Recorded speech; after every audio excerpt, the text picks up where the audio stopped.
You just take up one idea, make that idea your life, think about it, dream of it, live on that idea.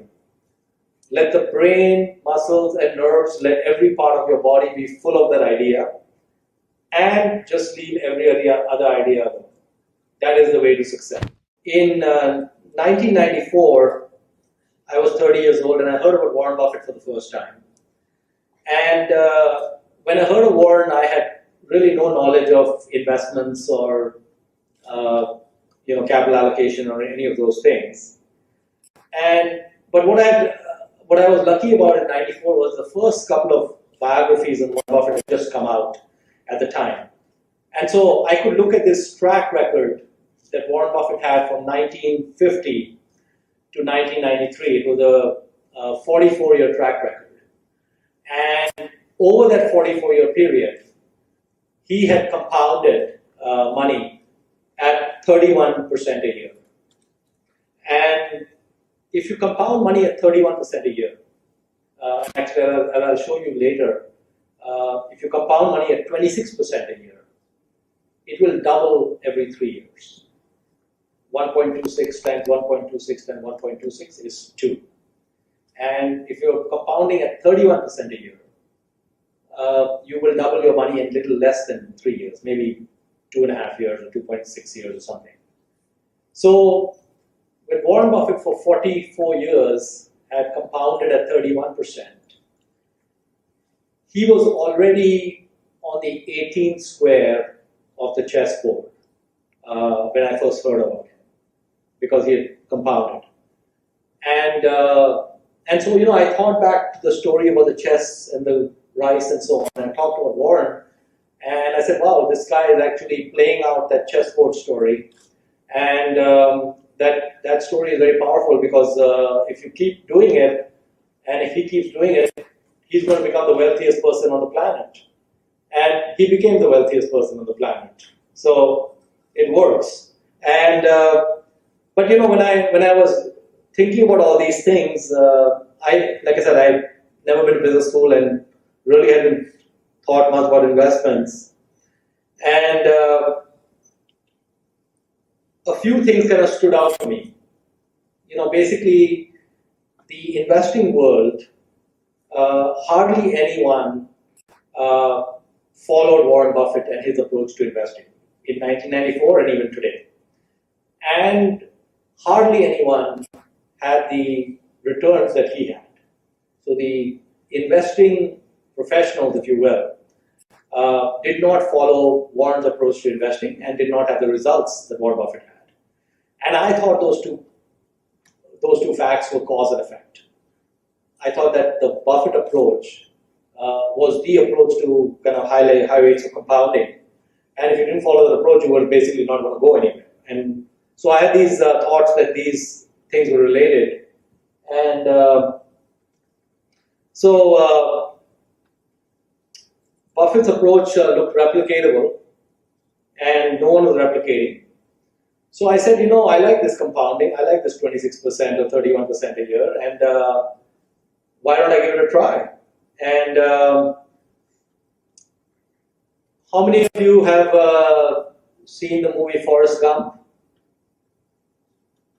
So we get answers in the extreme front of the room and extreme back of the room. How many people in black shirts have seen the movie Forrest Gump? Okay, so when you go to IIT, on YouTube, download the movie and watch the movie. So you appreciate it. Actually won an Academy Award. It's a great movie.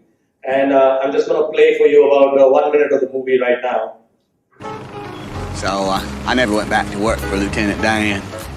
Though he did take care of my Bubba Gump money, he got me invested in some kind of fruit company. And so then I got a call from him saying we don't have to worry about money no more. And I said, that's good. One less thing. So Forrest Gump is my hero. I like Forrest Gump. And, after I decided to do this, try to do this replication of Warren Buffett's compounding, I changed my license plate.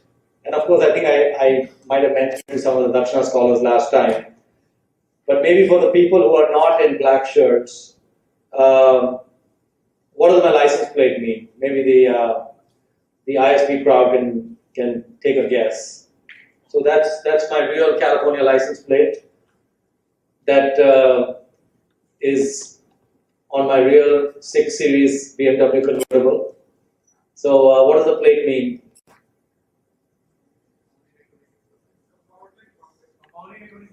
Yeah, but how do you come up with that? How does it mean that? Yeah, go ahead. Someone asked you? No. Compound like Buffett 26.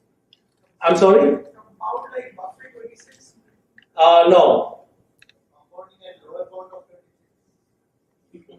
Compounding at? Lower bound of 36. No, the LV is not lower bound. Anyone else? Yeah. LP means pound actually. Very good. So compound. Were you here last year? Yes. So you're cheating on the test. Okay, so the LB means pound. You know, it's an abbreviation for pound. So compound 26. All right, so that's my license plate. I make sure I look at it every day. And so in 1994, I was 30 years old. I had just sold some assets in this business I was running. Still had the business, just sold a small portion of it. And basically I ended up with $1 million in the bank. And I really had no use for that money. It's the first time actually I had any kind of money in the bank.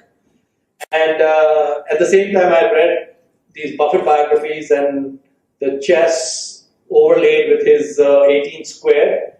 So I said, hey, you know, why don't we focus on a very simple formula? 1.26 cube equals 2. Even I can handle that math, even though I didn't go to IIT. And I decided to play a 30-year game. And so the 30-year game I decided to play was that if you compound at 26% a year, your money is going to double every 3 years, right? And if it doubles every 3 years, then in 30 years it's 2 to the power of 10. What is 2 to the power of 10? 1024. So forget the 24. Let's round off to 1,000. So I had $1 million. The plan was to compound at 26%.